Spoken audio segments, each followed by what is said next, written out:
Alright, what is up, everybody? This is Steve Breach coming to you Monday Night Raw tonight on the 22nd of April. Tonight was the live Raw from the UK. Overall, I always hate the shows from the UK.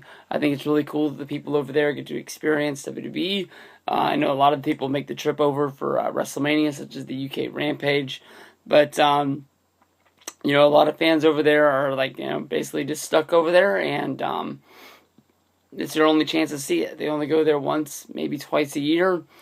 These shows are pretty much after WrestleMania, but to these people, they are pretty much the WrestleMania for them. It's always a fun party to watch the show, but it's always a little bit for me to try to get into the show, since most of the time, by the time I go to lunch at my job, the spoilers for the show are already all over everything on Facebook and Twitter. And I know people are saying, well, if you really wanted to watch the show and you really wanted to be a surprise for you, just basically don't go on your social media for the day. But anybody who follows me on Twitter is going to know that it's going to be pretty hard to do that for that period of time. But honestly, today I made it through most of the day without knowing what was going to happen. However, I thought it was a real good show. I thought it was really good that we got to see the Undertaker have his first match on Raw since 2010 when he was having his feud with Kane. I thought that, a lot of the things that were building up to Extreme Rules were pretty good. None of the show was bad. I mean, I watched it all, only fast forward through the commercials. Didn't really forward through the matches at all. There was 2 matches that I really didn't care about at all, but I still watched them. But, even though I knew it was a good show and it kept me entertained, when it ended, it just felt fucking retarded. It just felt stupid. I just, I don't know. I enjoyed watching the show, but at the end of the show, it just felt dumb.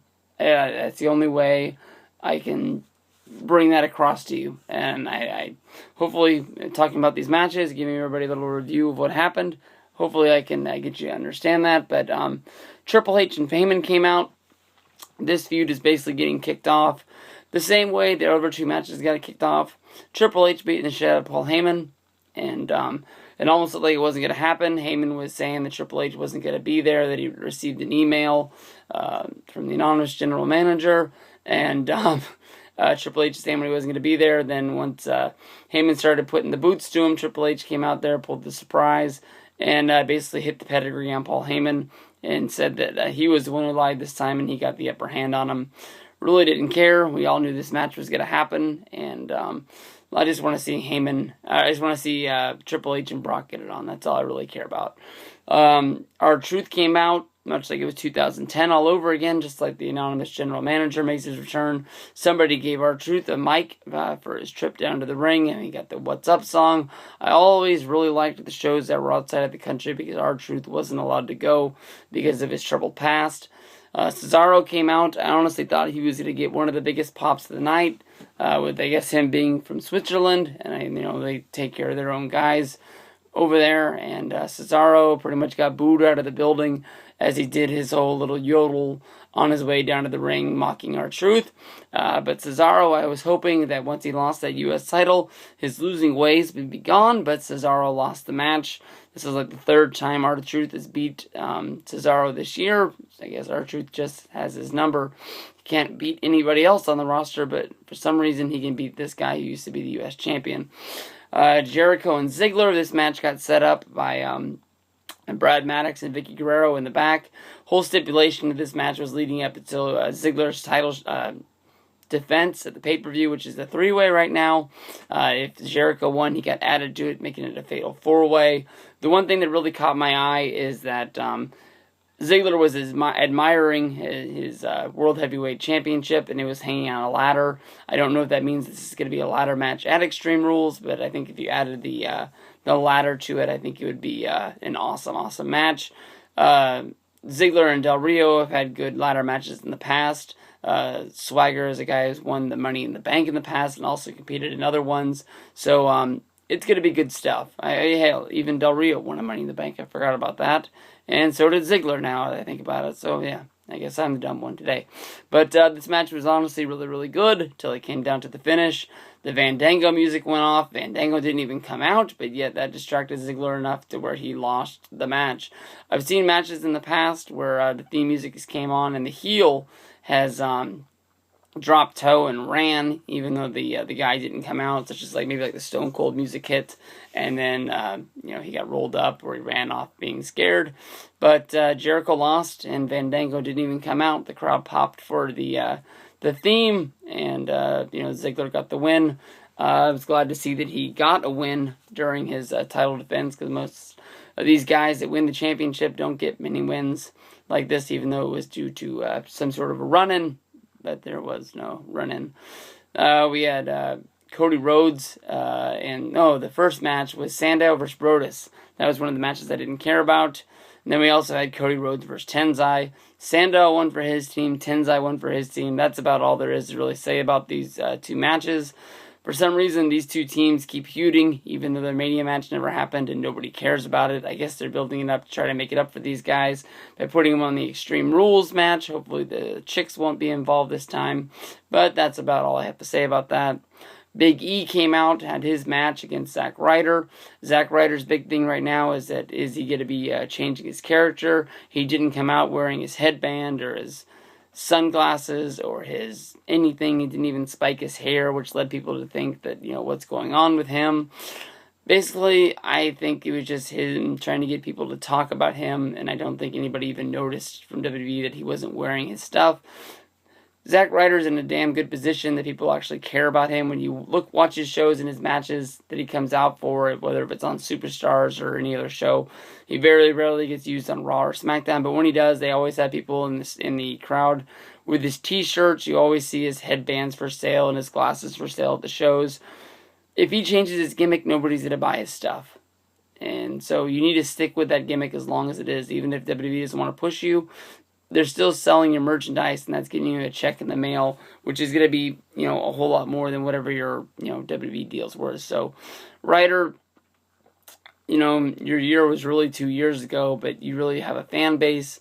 It's not as big as it once was, but stick to those people as long as you can, because I don't even know if people are going to follow you to what you do in your second gimmick, I guess you can say. But we'll have to see how this all plays out. Then we have the special attraction match, which was Team Hell No and Undertaker going up against The Shield. The Shield had one of the coolest entrances I'd ever seen coming over to the UK. They landed in a helicopter, which is met by a Range Rover, which drove them to the arena. This was not a cheap thing to shoot, my guess is, for WB, and it shows you how big of a stars they're really making out the Shield to be. I thought that was really cool. It was really, simple and basic, but it made you see that these guys are a really, really big deal to what they're doing. They're really hyping it up on WWE.com. Today they put up a story about who a fourth member of the Shield would be, and they talked about people like Brock Lesnar or Big Show and others, and that was all pretty stupid. I think if you add anybody to this group, you have to add to somebody like Chris Hero, that somebody's going to fit. In this match, Undertaker, it was damn cool to see him do his entrance. It was damn cool to have him back for one match. But honestly, once the match started, I didn't really have any special feelings for the match. It just seemed like a normal match. I'm used to seeing Undertaker once a year. I don't want it to be ruined of these WrestleMania special attraction matches. I don't need to see him on Monday Night Raw. I know they are saying things like they're covering up for The Rock not being in Extreme Rules, or they asked Taker to fill in and do him a solid. I don't know if that's true or not. Honestly, with Pain and Gain coming out, I don't even know if The Rock would have been in the UK for Monday Night Raw. My guess is probably not. This match was highlighted by none other than Daniel Bryan. This guy, kicked people's heads in. He did his flying leap to the outside. Even though the Shield got the win here, I honestly think that Daniel Bryan had the best, he was the star of this match. It wasn't Undertaker. Undertaker was cool to see interacting with guys like the Shield. Seth Rollins was talking trash to him when he was in the ring, yelling at him and other things. But, it was what it was. It wasn't great, but it was good. And I don't know. I think they were looking for something to be really, really big deal with Undertaker, but they didn't put Undertaker in the main event. So I think the rumors of Taker being in Extreme Rules wrestling in some sort of a tag match and a rematch of this match, I honestly don't think it's going to happen, but we'll have to see how that all plays out. Fandango came out. He fought William Regal. After the match, Chris Jericho basically bumped Fandango off the set, then stole his girl. If people are saying that this girl from NXT is going to be Fandango's new, dancer that comes to him time after time. If that's really going to happen, she should have done the dance with Jericho, but then at the end she should have kicked Jericho in the nuts. That's what I would have done, but it sort of seemed like she was into dancing with Jericho and didn't really care about Fandango that much. Just sort of, that's what she was told to do, was dance with Fandango, so that's what she did. So from there, we went to the Divas Battle Royal. I spotted this was Tamina super kicking AJ right in the face. But the only point is I haven't seen Tamina in so long, and she's changed her look, and she's starting to wear some blue sort of outfit. I didn't even know who the hell she was. I thought Eve had came back for a second, because most of the match, she wasn't looking camera shot. She had her back to the camera the whole time, and I was, even at one point, I thought Oksana was one of the Bella twins. I was lost from this whole match. I knew who Layla was, and honestly, but AJ was taking a nap in the middle of the ring. So, I don't know. This shit sucked. Layla had to drag AJ over to the side. Once she got to the ropes, AJ sort of woke up. She kicked Layla and she fell out of the ring. This was retarded. This sets up a number one contendership for AJ. Now she's going to fight for the title, I guess, at Extreme Rules against Caitlyn, who was ringside, and it was what it was. Foley came out to talk to Ryback.